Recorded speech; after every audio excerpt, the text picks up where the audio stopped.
BTC बिसि आरो BTR बे मोनथाम सुक्तिया जादों मुख्लंफोरनि थाखायसो जों जुदि मुख्लंफोरखौ मान होनो रोङाब्ला जोंखौ सावगोन होननाय बिथांमोना जितियानोखि गेदेर मिटिं खुंगोन मिटिंआव बिथांमोना बेफोरबायदि बाथ्राखौ बुङो नाथाय दिनैसिमबो मुख्लंफोरखौ अनसायनो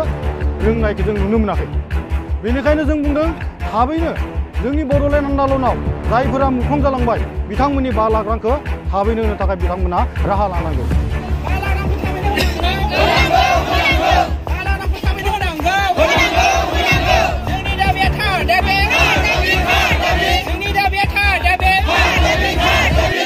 मुख्लं नखरारि आफादनिफ्राय जि धरना होनाय बे थांखिखौ आं फोरमायनो सानदों मानोना 2017 सनाव जिदानिखि सर्बानन्द सन'वाला चिफ जानानै दङमोन अब्लानो नैबे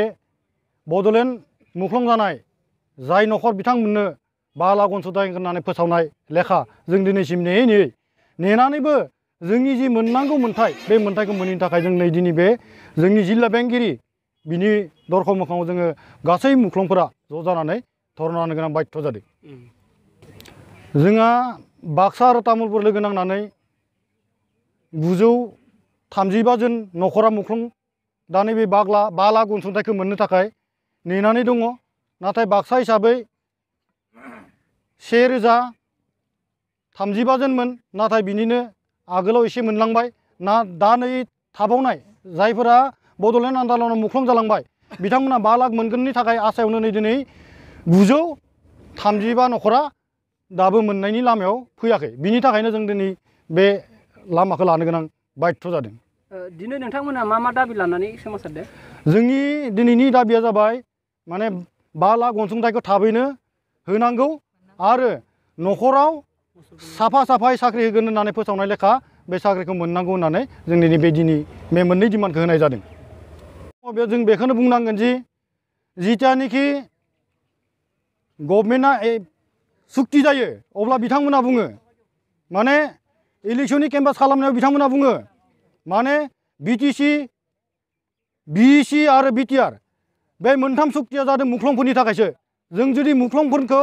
मान होनो रोङाब्ला जोंखौ सावगोन होननाय बिथांमोना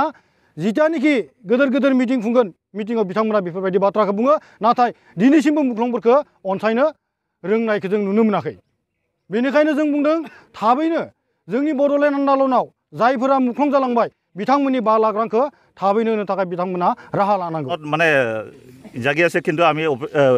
চাই আছো বাট চাই আছো কিন্তু তেওঁলোকে দিয়া নাই আজিলৈকে আজি বিটিআৰ বিএছিৰ পৰা বিএছিৰ পৰা মানে বিটিচিৰ পৰা আজি বিটিআৰ হৈ গ'ল কিন্তু তেওঁলোকৰ পদবীবিলাকে বা মিনিষ্টাৰবিলাকে বা EM বিলাকে তেওঁলোক আমাৰ কাৰণে কিয় চিন্তা চৰ্চা কৰা নাই এই কথাকে আমি আজিলৈকে বাট চাই আছো আজি সেই হ'ল আমাৰ বহুতো মানে অপেক্ষা কৰি পেলাই মানে অধৈৰ্য যেন প্ৰত্যেক ঘৰৰ পৰিয়ালসকলে মানে বাট চাই আছে বা এইটো টকাৰে আমি পালে হয়তো কিবা এটা ঘৰৰ উপাৰ্জন কৰিব পাৰিলোঁ হয় এই কথাকে আমি বাট চাই আছো আজিলৈকে কিমান পৰিয়াল আমাৰ বাক্সা ডিষ্ট্ৰিক্টত 468 জন আছে আজিলৈকে 900 লৈকে আছে আজিলৈকে এই 900 পৰিয়ালে আজিলৈকে মানে বাট চাই আছে কিন্তু কেতিয়া পাম তেওঁলোকে মুখেৰেহে মানে কৈ থাকে নেকি কিন্তু ইলেকশ্যনৰ সময়ত তেওঁলোকে মানে এনে ৰাজনীতিকভাৱে কৈ থাকিলেতো নহ'ব আমাক যেহেতু মানে আগতে ঘোষণা কৰা সেইমতে তেওঁলোকে কামটো কৰি দিব লাগে আপোনালোকৰ শহীদক লৈ চৰকাৰে ৰাজনীতি কৰিছে নেকি আমাৰ শহীদক লৈ পেলাই তেওঁলোকে কৈছে যেহেতু মানে আমাৰ 23 তাৰিখে মানে বিটিচি বিটিআৰ মানে গঠন হোৱা বুলি কিন্তু মুখেতে কৈ পেলাইতো নহ'ব কামেদি কৰিব লাগিব ইয়াকে আমি বাট চাই আছো